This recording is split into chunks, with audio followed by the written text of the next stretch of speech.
Hello, everybody. This is Adam Livin, and I'm really excited because we've got Perry Marshall on the line, and we're going to be talking about wealth through equity, which, in my opinion, is a revolutionary concept. It's how wealthy people achieve wealth, and so I'm really excited to have you guys on board. Perry, can you hear me? I can hear you. Wonderful. Great to be here. Thanks for having me on your show. Thank you. I appreciate that. Okay, so we're just going to kind of give you we'll go through some of these slides.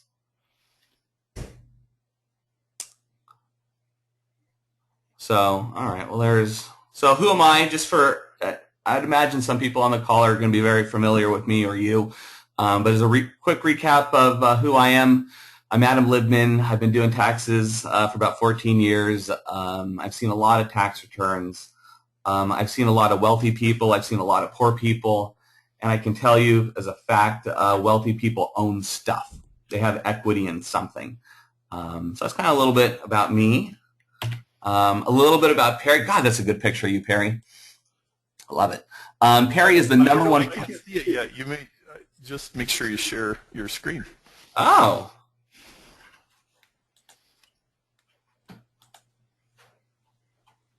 There you go. Now you should be able to see my screen. I don't see it yet. Oh, there it is. Got it. Good. There's that sexy picture of yours. Perry is the number one public authority on paid traffic. It used to be Google, but then he started doing Facebook, and now you've gotten traffic. I just think you're the number one public authority on paid traffic. You're certainly the number one educator on paid traffic. You've actually written 3 books on Google AdWords, on Facebook, and also 80/20 Sales and Marketing, which I think is a groundbreaking book that everybody should have. Thank you. I'm glad you liked it. No, I loved your review that you wrote. That was very nice. Okay, so we're going to bust through these kind of beginning introductory slides because I want to spend a majority of our time talking to you because you're the star of the show. But I do want to kind of preface the beginning of this webinar with kind of some basic ideas. So here's what I consider to be the problem, and those are golden handcuffs. A majority of my clients are wealthy, and you have a great job, you're doing well, but again, you're working 80 to 90 hours a week. You're making a crap load of money, but you're still miserable. Those are the golden handcuffs. And I don't think anybody grows up in life wanting to work 80 to 90 hours a week, having golden handcuffs and being shackled. They sure didn't when they were a kid. And here's the next problem. So that's a time clock for all you younger folks on there. There's only so much time in the day. And if you're working a lot of hours, and if your income is tied to your amount of time that you spend, that's just not a good model because there's only so much time. It's very limiting. And I think this causes overload. I like that picture.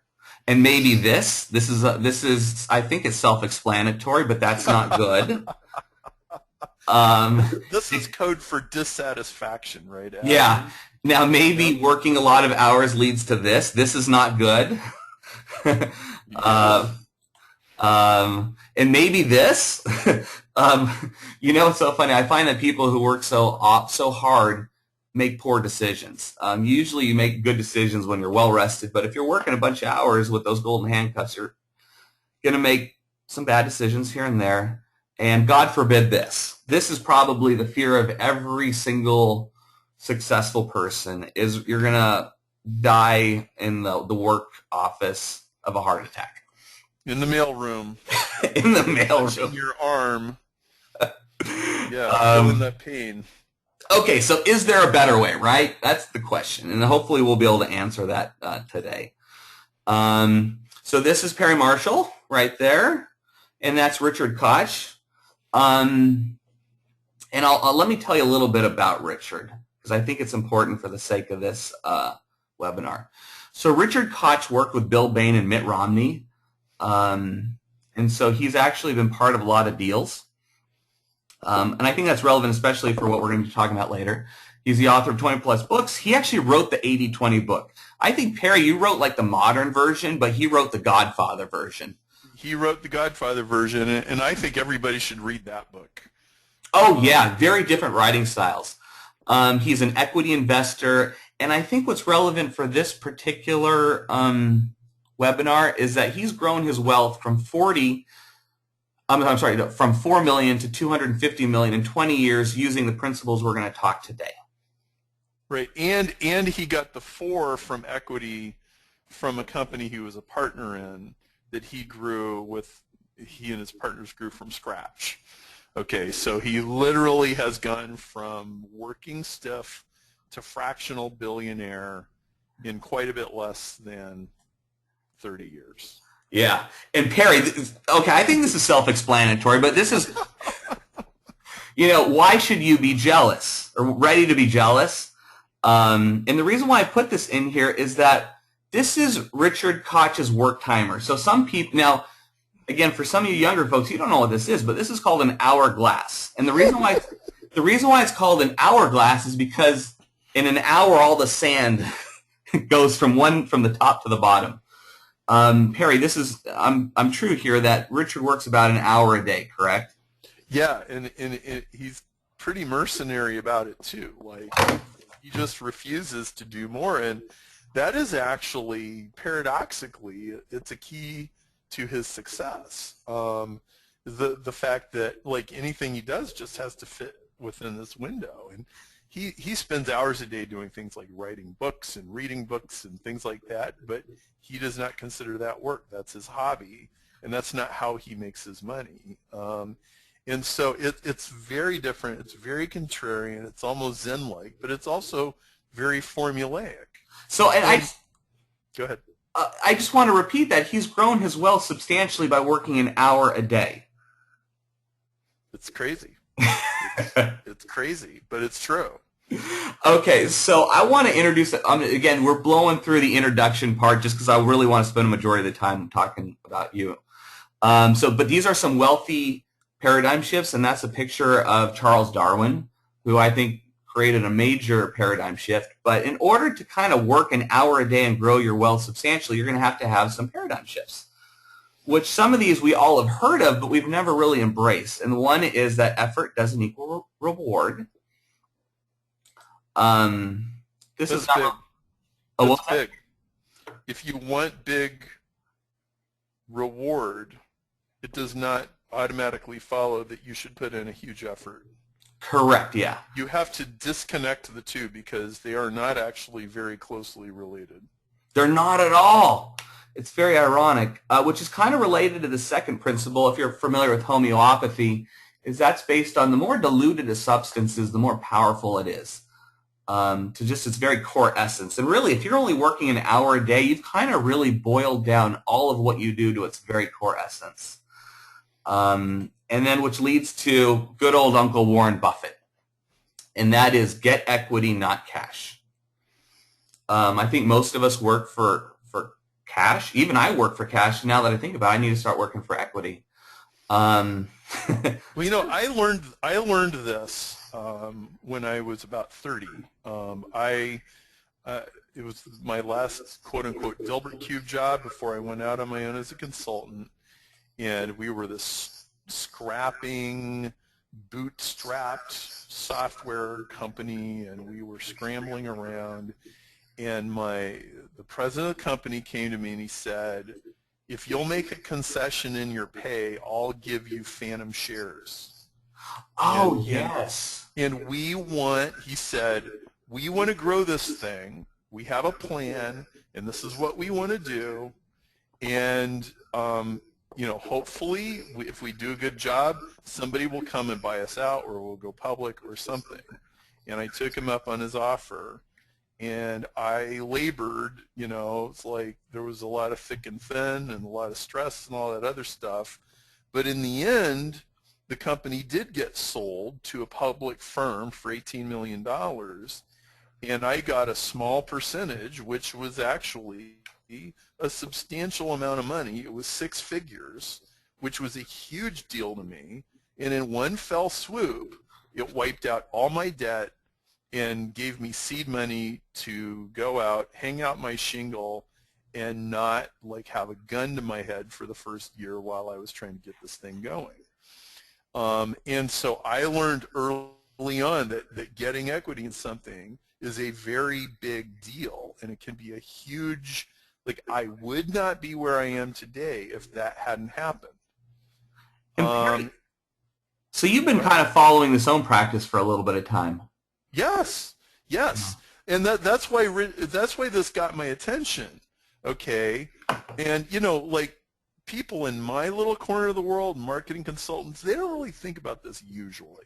Okay, but I mean, this is a very big deal, and of course, Adam, you've got a whole variety of clients, and some people kind of get this better than others, but I get the, you know, here's the deal. When the music stops and everybody has to sit down, you know, are you going to have a chair to sit down in? And what do you own at the end of the day? At the end of the day, when the music stops, what do you actually own? No, that's a great question. So let's start. So we're going to focus on this. And now this is my picture of Time to Grill You. All right. Hopefully you don't mind. Go for it. So this will be the fun part. So now we've done the intro. Hopefully people have got it. They either got it or they don't got it. So can you explain what the STAR principle is? Okay, so it's a book. It's a fantastic book, by the way. I think it's like the most underrated business book I've ever read. And the STAR principle is Richard's criteria for what he invests in. And it's got a lot of different little pieces, but if you reduce it, if you like do the 80-20 on it, it comes down to three things. A, only invest in a company that's in a market that's growing 10% a year or more. Okay? Okay. Like, if the market is not growing 10% a year, do not do it. All right? And number two is only invest in the number one company in that market. Okay? Interesting. Be Coke. Don't be Pepsi. Okay? Be number one. Because the number one company has a huge advantage. It has an inherent advantage, and it's a much bigger advantage than most people realize. And it's actually, it's going against the grain of the world to think that you can take a number 5 or a number 10 and make it number one. The odds are overwhelmingly against you. So Richard just refuses to invest in any company that's not number one. Now, number 3 is kind of the artistic part, which is, if you're not number one, redefine your niche or carve out a niche within the niche where you are number one and be number one there. So, in other words, if you can't be Coke, be Dr. Pepper. Oh, gotcha. Or be Gatorade. 7-Up. Do not, or be Gatorade. Do not be Fanta. Do not be Mr. Pibb. Do not be Sierra Mist. Okay? You know, be the number one. And if you have to invent a new category, then invent a new category. But don't go where others are already camped out. Okay? So if it's a growing market, and if you can find a niche within the niche that is also growing, where there's demand and there's opportunity, but nobody's really claimed that spot, then you go there. And when you find that spot, you have a much better chance of success with much less effort. Now, when I read this, first of all, I recognized that every home run that I had ever hit in my career matched the pattern. I had never thought about it this way. Now, there's some other things to his formula, too. I mean, I'm just giving you the really simple version, but it fit. It's like, wow, you know, that little company that I told you about where I got equity and we had the software and everything, that was star company. We were the number one company in basically a niche within a niche within a niche. Gotcha. Okay, we were a $3 million company. Okay, but we were the number one for what we did. Okay, and we pulled a rabbit out of a hat. We developed a chip. I won't go into the details, but this other company was trying to develop the same chip, and we were ahead of them, and they were behind schedule. So in order to be on schedule, they had to buy us out. Yeah, Perry, could you, so I understand, so the three things is you got to be growing in 10% a year, you got to be number one in your category, or you have to reinvent the category itself to make that you are number one. Right. And then could you say what is a star business with maybe some examples? And I know you're using your own, which is that's perfect. I would love just. Okay, so a star business is the number one company in the niche that's growing 10% a year. That's what a star business is. Now, since then, I've been involved in a bunch of other star opportunities. Google AdWords. When I started teaching Google AdWords, there were some other people doing it. In fact, there was a frenzy of people that were jumping into it.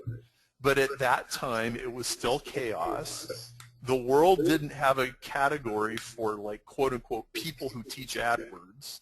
Like, nobody really thought about that back then, right? Most people didn't even know what Google AdWords was, and Google AdWords was growing like crazy.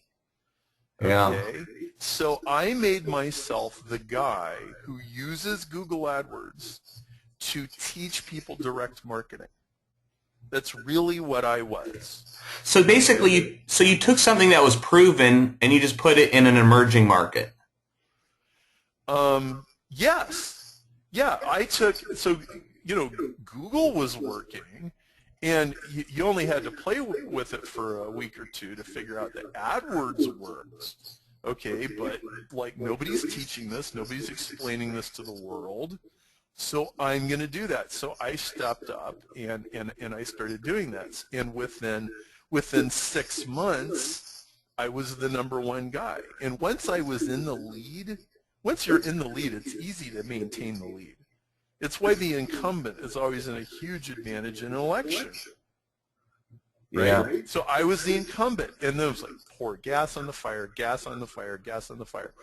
I poured gas on that fire for about 7 years. Now, Perry, would it be? Go ahead. Can I interrupt you for a second, Perry?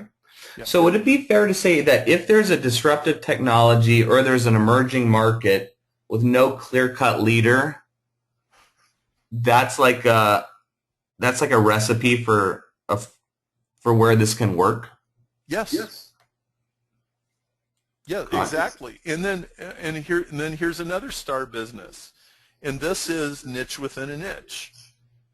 Richard had his 80-20 book. It sold 1 million copies. He's like the number one guy in this category, and then he's actually moved on to other things.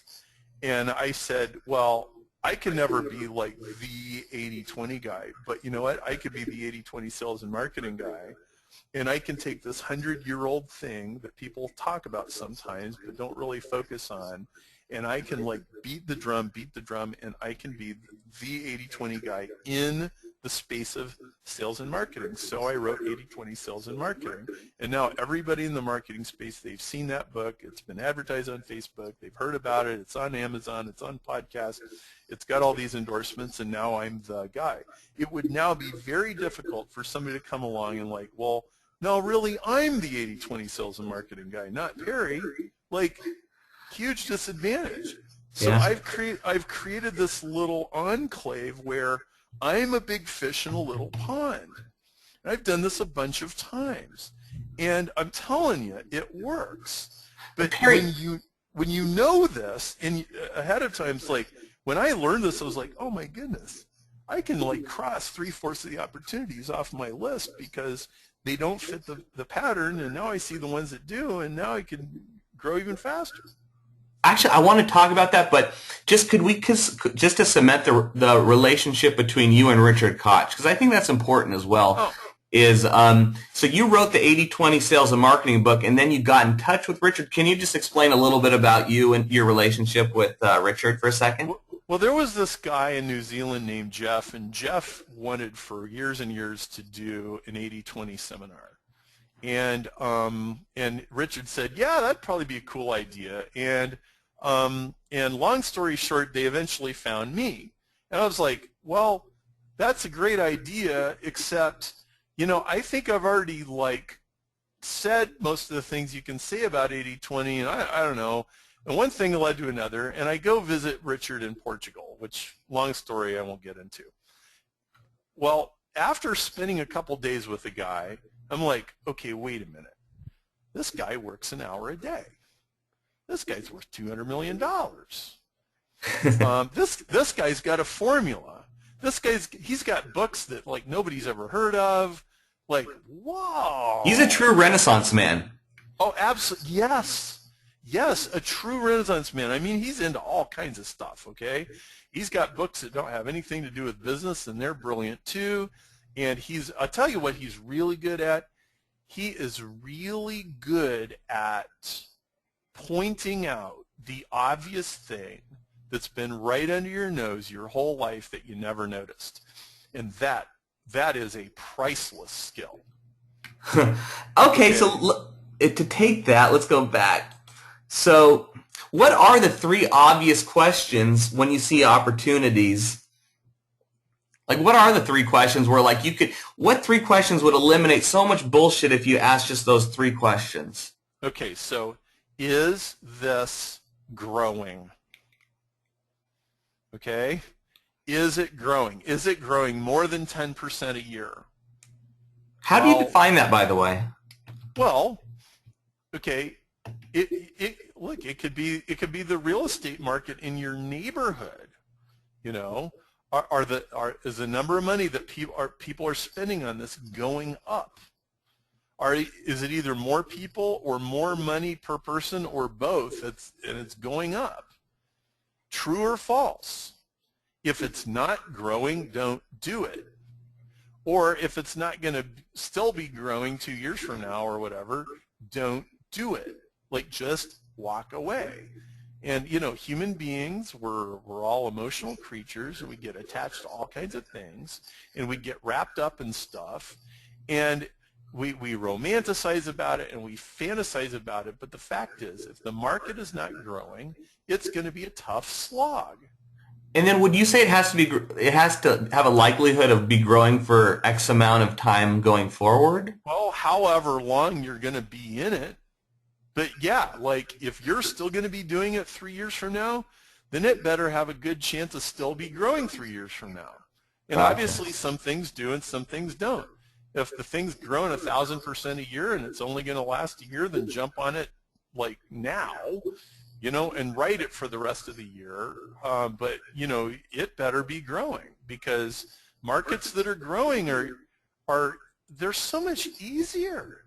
I mean, one of the symptoms of a growing market is there's all these new people piling on. They don't have any idea what they're doing, and they're still making money.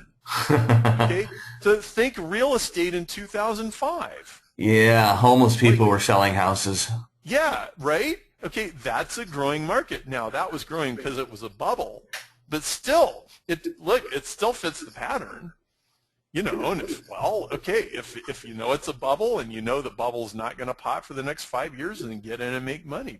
But don't get into something that's shrinking or flat. And what would be the next? What would be the next one for you? Okay, then the next one is, are we number one? And how do you define number one?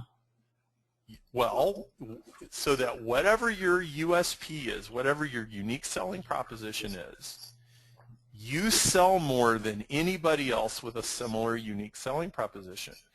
I mean, actual dollars. Gotcha. You sell more. It's really simple. And then again, the creative part is, well, if we're not number one, what slice can we be number one by adjusting a little bit and claiming like staking out a spot that nobody's claimed, like I did with the 80/20 sales and marketing book. Somebody else could be the 80/20 chiropractor guy, and somebody else could be the 80/20 massage therapist person, or somebody could be the 80/20 Wall Street investing person. And those could all potentially work, but we would not be competing with each other if you did that, right? Gotcha. That's very interesting. In my mind, oh, sorry, go on. Well, it is, and this also added a whole dimension to everything that I've taught about unique selling proposition. Is we can sit all day long, and we could, so like Adam, your business, you probably do 4 or 5 different kinds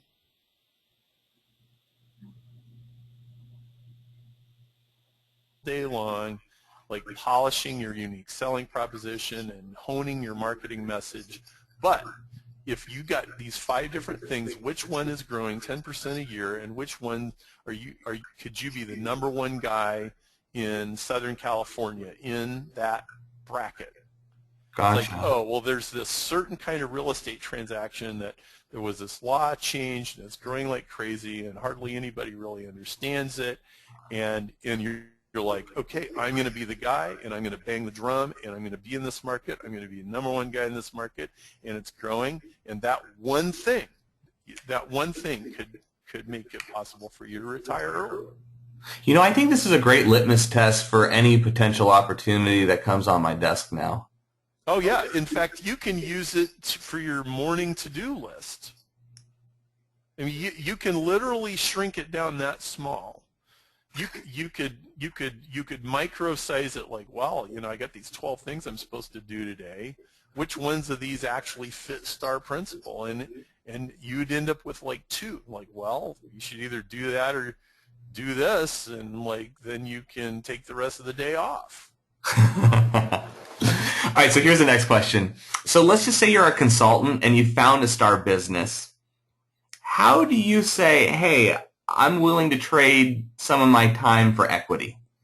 Well, this is one of the things that Richard's going to talk about when he does the conference, because he's done a lot more times than I have.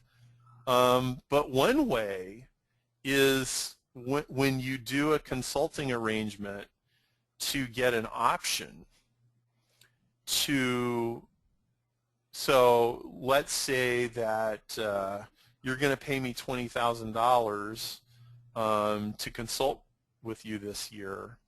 I say, well, there's one other thing that I want. I want the ability to buy $20,000 of stock in your company at a future date at today's strike price. See, to me, this is revolutionary, because I never thought about this till you kind of brought this up, because I meet with people all the time, and a lot of people would probably say yes. Well, they might, now, of course, you're buying lottery tickets because, and it's frankly dicey, okay, getting equity in small companies and actually realizing you're ever seeing any money out of it it's dicey. I mean, it just is. And, and like Richard knows a whole lot more about this than I do, and he's going to spend time, but what I do, but, I've had equity in a small company, and it was in the form of phantom shares. And we did phantom shares because they don't actually become mine until the transaction happens, which means there's no tax consequences for me until it actually flips. Whereas if they just gave me shares, I would have to pay taxes on them today, even though they're essentially worthless today. Gotcha. Small companies are not liquid. There's all these issues, but what the point is that, well, did you just get some money, or do you actually own a piece of something? And is your money working for you, or are you just trading hours for dollars? Well, you need to know. Gotcha. Maybe this particular question would be better answered at your event, which I'll get to that question too. But so, how do you structure the deal to get equity? Is that something that Richard? Well, he's certainly going to talk to you about that. But the funny thing, I just had a conversation this morning with a guy, and he was talking to me about this because he's done this multiple times, and he just warned me. He said, when you have a growing company and it's going to require more capital later, and other investors are going to come along, and you're going to dilute your shares. And said, when you're the one that owns the company, you really need to be careful to make sure that you keep absolutely as much equity as possible, because once you have less than 50%, then other people are effectively running the company. Correct. Okay, now there's a flip side, which is if you're the equity investor, the fact is many times there's all kinds of companies out there. They've got a great idea. They've got a great market. They are a star, and they're out of money, and they're going to go out of business unless they get some money. And if you're the guy that shows up with the money, then you can negotiate a large amount of equity. Well, that's what Richard does. Okay, and he's got a lot of great stories. Betfair was this gambling company. Where it was really revolutionary at the time. So when they started, what was normal was bookies that take 10% of a deal. And Betfair was, we don't charge a percent of a deal, we just charge per transaction. Same model as like these stock trading companies, right? Like you just pay like $8 for stock trade. Interesting. Right? And so anybody who wants to do online gambling or for this or that or the other, that was Betfair. So Betfair was growing like crazy, but they were out of money. And Richard bought, I don't know if it was a majority share of the company. It was a very large piece of the company for like $1 or $2 million. And it went supernova, and probably a third of his $250 million net worth is from that one deal. And so, like, those deals are out there; they exist. How do you, Perry? Well, forgive me. This is a related question. I don't know if it's something you'll talk about at your event or if you know now. But how do you source or even find these opportunities to begin with? Well, if you are an equity investor, a private equity investor, they will find you. Okay, I mean, there's tons of companies. But then now you have to kiss a lot of frogs, and you have to, sift through a lot of coal, right? Yeah. And so star principle is how Richard sorts through these deals, and he says, I can get a one-page summary of a company, and I can tell. So he eliminates them real fast. And he's eliminating 96 or 98 or 99% of the things that come across. You like this picture, Perry? Oh, that's fun. Boy, Adam, you have the best. You go to the best parties, Adam. That's what I gotta say about you. So this is my next question. Is obviously this is a risky, I think I wrote an email saying there's a lot of dead bodies in this water, Well, look, all of us. By the way, this conversation is equally valid whether you're putting sweat equity in or whether you're just putting money equity in. Correct. Right? Yes, I would agree with that. Yes. It makes no difference. Okay, like growth potential is growth potential, however it is that you put your piece in. Well, look, what I have always done is basically, buy these little lottery tickets, and they are in the form of, we develop this product, we develop that product, we do this promotion, we do that promotion, we figure out what works. And what you need to do is you need the cheapest way that you can find out, will this sell? Does this sell? Is this in demand? Will the customer buy this as you can? And what's typically going to happen is, you're going to have some money or whatever, and then the money is going to slowly trickle down because you are investing in these different things. And then every now and then one of them will give you a big pop, and that's kind of the normal pattern. Now, the thing that caught my attention about Richard was most venture capitalists bat 10%. Okay. Okay, they do what I just described. They got their pot of money and they start putting it into stuff, and the money starts getting spent, and hopefully before it's all gone, one of those goes supernova, and then they double their total money, and then they do it again. And venture capitalists are very happy to do that. And VCs typically bat about 10%. And they have leagues of MBAs and analysts and all this other kind of stuff. Richard bats 50%. That's a game changer. That's because he uses star principle. And one of the things about star principle is in star principle, you don't steer parked cars. You don't invest in zeros. You invest in companies that have already gotten somewhere. Well, there's lots of companies that have already gotten somewhere. And just because they're out of cash or they're in some kind of financial trouble or they need a rich uncle doesn't mean that they're not in a growing market and that they're not number one. Gotcha. Huh. So as long as you're, well, not as long, but if you're following star principle and you have some diversity, you're not going to get kicked in the balls as much. Well, you only risk as much money as you can afford to risk, but you only bet on stars. Gotcha. Right?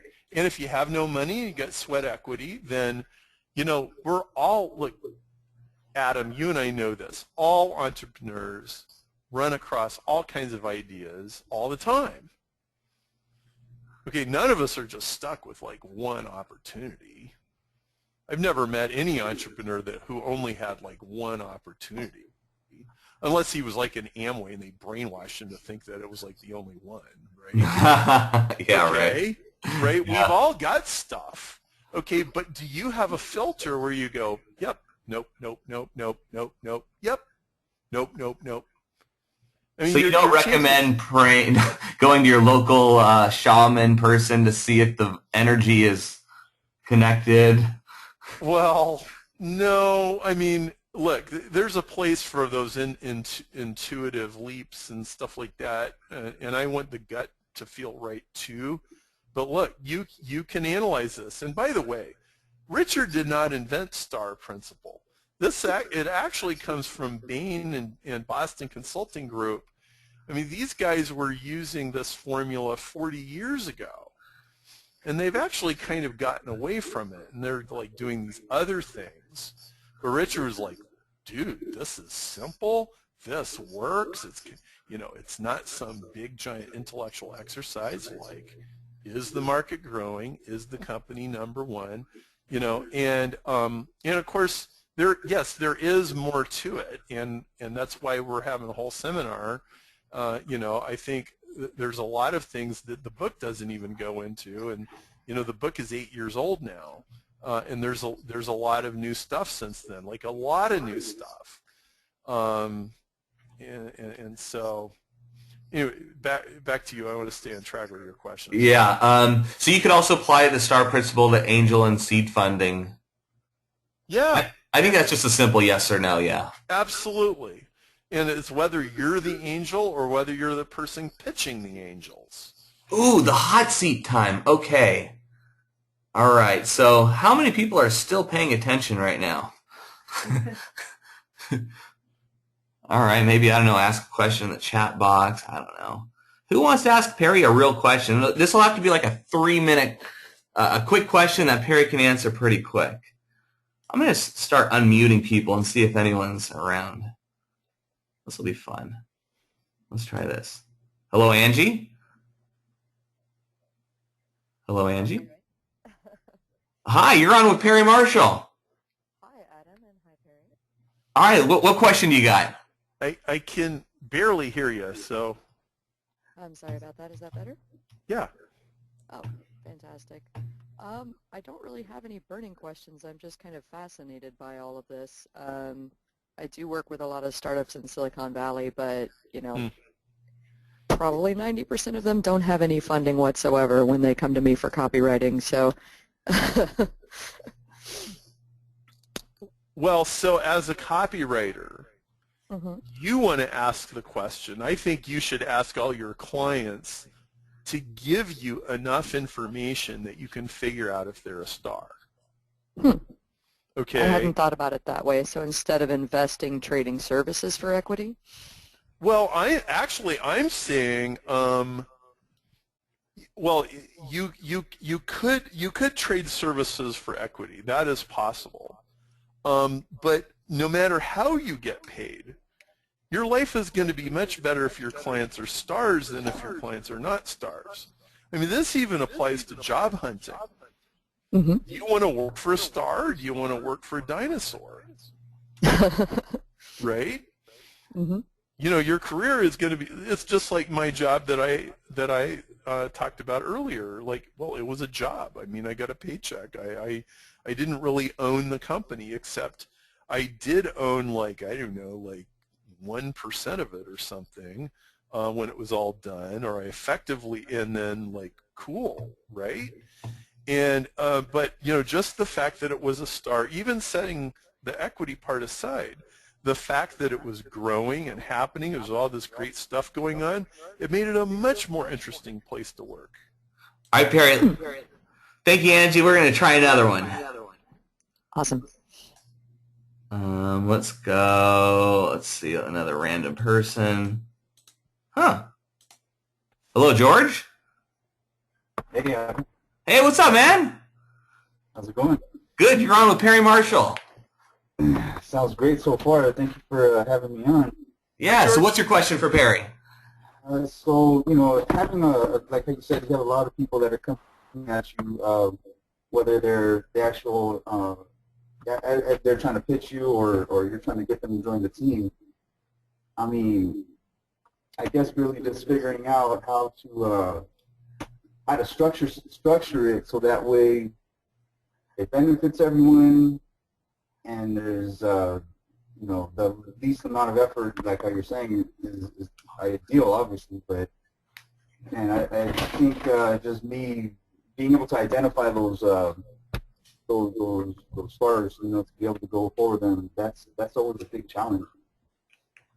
And you did point out, you did kind of answer my question, is just having the correct answer, having the correct questions for those potential people that either invest in and make their business grow, or ask for their help to make my business grow or my idea grow. That's always the hard thing and challenging thing to do. So what's the question? Well, hang on. So both for you and the gal that was just on,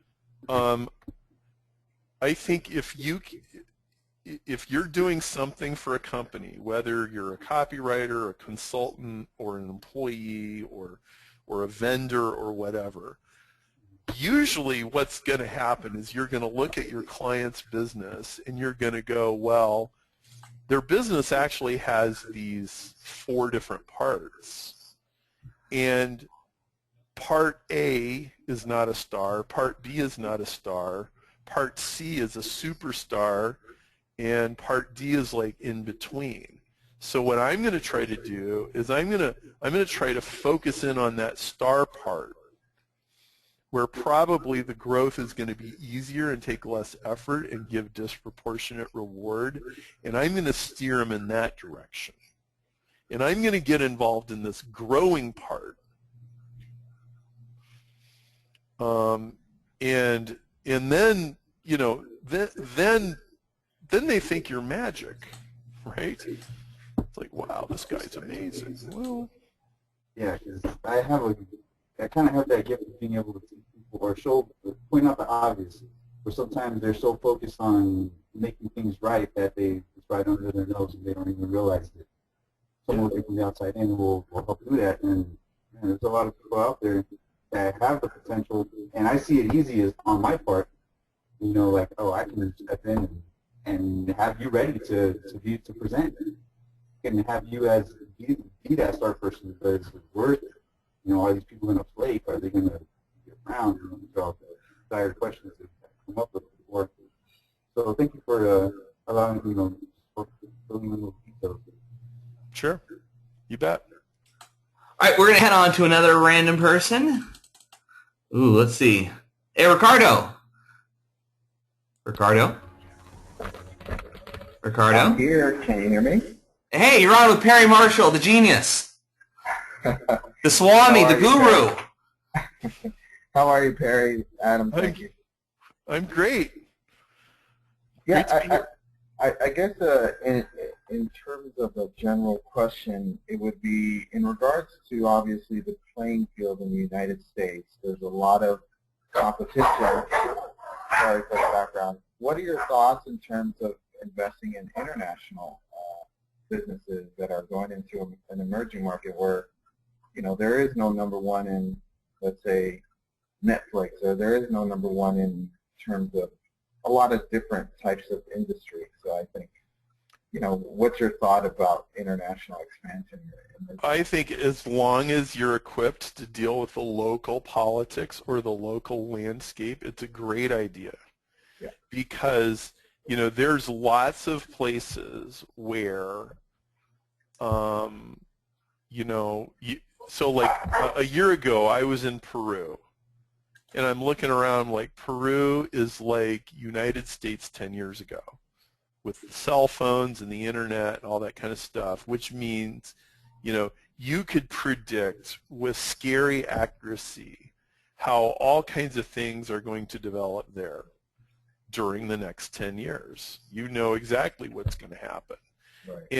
And you know, vast majority of Richard's investments are not in the United States. Now that's because he's British and he lives in Spain and Portugal and Cape Town, but like the principle is universal.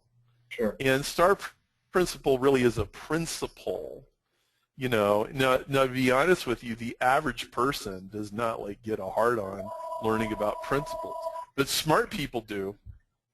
Smart people like, oh man, if there's like this almost like eternal truth that applies to almost everything and it never ever changes, man, I am all over that. So. Well, thank you, Perry. I think the hot seats were kind of fun. I think they were. Thank you. So, if you're kind of interested in what Perry's talked about, you're having an event, right? I am having an event with Richard, and this is what developed. I went to see him, and we're like walking on the beach, and we're talking over a period of 3 or 4 days, and like this idea kind of evolved. I'm like, dude, like you got a major story here, and I really didn't understand it until I got there.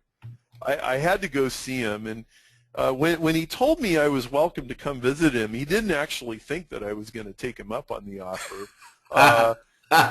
He was a little surprised, like, well, I guess I did invite him. Crap, you know, right? right. And because my wife had asked me, like, so Perry, where are you going next? I'm like, well, nowhere. I don't know. And she's like, I have to go somewhere. And like, where are you going to go, Perry? I'm like, well, I don't know. Richard said I could come visit. Like, she's like, this guy's worth $200 million? You haven't gotten to see him yet? Like, what's your problem, boy? You know, this is why you have Maria, right? You know, yeah, right. Smacks you in the head, and so we go, and this is last December, and we get into this whole big conversation, and like, man, you know, we could really do something here. This is unique. Nobody's ever done this, and so September 28 to 30. He's coming, and we're doing this event together, and we're merging his British private equity investor, star principal, high-end consultant world with my world of marketers, entrepreneurs, you know, small business people, and we're kind of bringing these two worlds together, and very unusual event. And he is going to do a deep dive. The first day is Richard's formula for for cutting your work week from 60 hours down to 20. Okay, and he is dead serious about this. He works an hour a day, and he's very disciplined about that. I won't go into his stories, but I mean he's mercenary about his 1 hour, and he just And so first day is drastically reducing the number of hours that you work. Okay, by asking yourself. Perry, can I interrupt you for a second? Would you say it's actually important to be able to clear your time to allow for these? I mean, the reason why I think this is important is you can't really create new opportunities until you kind of handle your own shit. So right. So this is like the prerequisite. Before you can even get to like the cool gnarly stuff, you have to get rid of all the crap in your life. Right, because work expands to fill the available space. Okay, and so what we're doing is we're taking that truth, and it is true, and we're turning it upside down. We're saying, okay, so Richard is going to show you how to take your existing work and force it to fit in a smaller amount of space. And that's going to do a couple of things for you. It's going to free your time, but more importantly, it frees your imagination and your opportunity filters. And I wish I had time to go into it, but I have learned that you can only pay attention to so many things. And if you are spending your day trying to pay attention to 20 things instead of 3, you will miss the really great opportunities that show up. And you'll work yourself into a habit of passing them by. Meanwhile, there's all these things right under your nose. And again, I said, Richard is a master of pointing out the obvious that is right under your nose. Okay, day 2 is STAR principle. Day 2 is a deep dive into this is how he picks companies, this is how he gets a piece of them, this is how he eliminates, this is the matrix, this is how they reposition things. And then day 3 is very avant-garde because a large part of day 3 is Richard has a process of simplification. And I've gone into very deep discussion with Richard about, he has made some brilliant observations about how companies achieve quantum massive growth. And let me just give you a taste. So of all the Fortune 500 companies, almost every single one of them, without exception, was a star business, at least during its fast growth phase. Even if it hasn't been growing in 10 years, it was a star at one time. And that's how it got there. Okay? Now, out of all the Fortune 500 companies, 25 to 50% of them got their rocket ship growth by doing one of 2 forms of simplification. They either did they did what McDonald's did, or what Ford did, was they took something expensive and complex and they stripped it down and made it cheap and accessible. Okay, Ford did this with the automobile. They got automobiles from $1,000 down to $360 in 5 years. And the average guy could afford a $360 Model T. And it completely revolutionized the world, like more than you know. Okay? Or they do what Apple did, which was they took something that worked and they made it elegant, like the iPad. Okay? And these 2 forms of simplification. And Richard has broken this down in a brilliant way, so that once you are a star, you actually know how to 10x or 100x your revenue by knowing exactly what to simplify so that the world can't help but flock to your door. And this is seriously brilliant stuff. So, and who should attend this awesome event? Well, if you make a comfortable living, but you are frustrated that you're running in a hamster wheel and you're not getting equity, or you're not getting near enough, or the business that you have equity in, if you're honest with yourself, you know, is never going to give you that big golden parachute that you know, then you should come to this and learn how to do it, because either A, you take your existing business and you make it a star, or B, you find another business and you get out of the one you're in and you get into that one and you get into the right one, or C, you start investing your money in stars so that their sweat equity is growing your nest egg. And, you know, I've been to a lot of seminars. I'm a seminar junkie just like Adam is. And like, yeah, so why should we go to yours instead of, you know, Brian's or Joe's or... Okay, so here's why.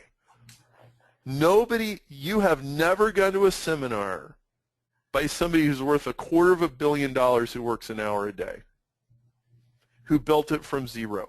You've never been to a seminar like this ever.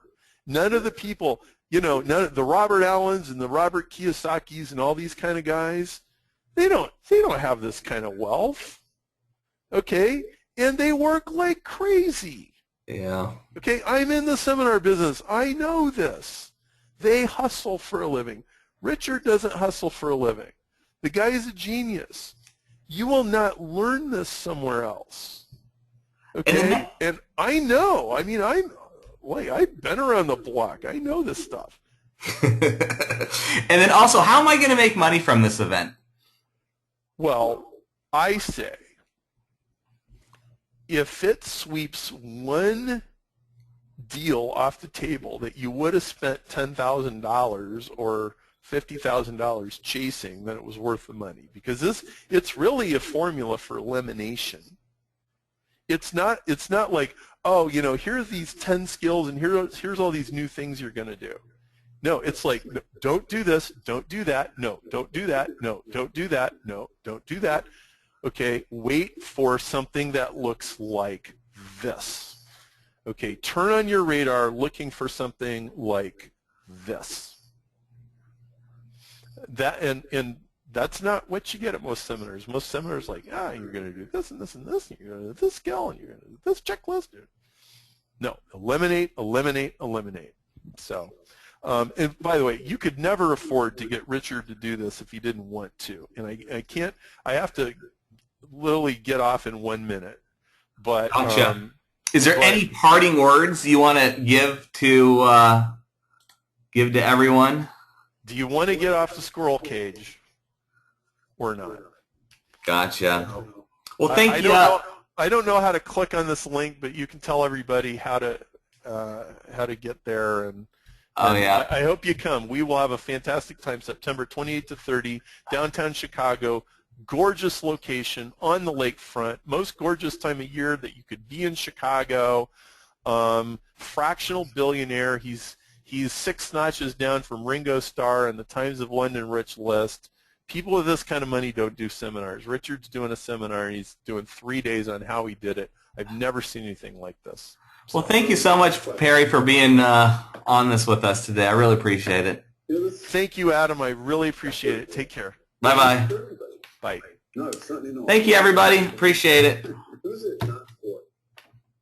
It's not for people who actually want to work 80 hours a week and 60 hours a week.